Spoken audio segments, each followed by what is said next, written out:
দরকার পড়লে এবার কোরবানি শুভেন্দু অধিকারীকে দিয়েই শুরু করো।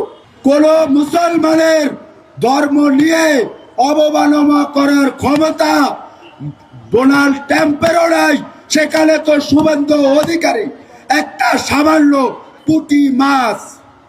ওর এত বড় কলিজা কিভাবে হয় যে এবার কোরবানির ঈদে পশ্চিমবঙ্গে কোনো পশু জবাই করতে দিবে না? আমি তার তীব্র নিন্দা জানাই এবং আমি পশ্চিমবঙ্গের মুসলমানদেরকে বলবো, দরকার পড়লে এবার কোরবানি শুভেন্দু অধিকারীকে দিয়েই শুরু করো। যদি তারা করতে না দেয়, দরকার পড়লে জনতা পার্টির কয়েকটারে জবাই দিয়ে দাও। কথা ক্লিয়ার?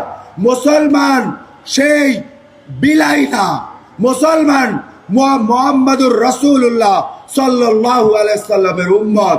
তারা দুনিয়ার কোনো মিসাইলকে ভয় করে না। এবং আমি বাংলাদেশ সরকারকে অনুরোধ জানাবো যে আপনারা একটা পররাষ্ট্র নীতি আপনাদের পরিবর্তন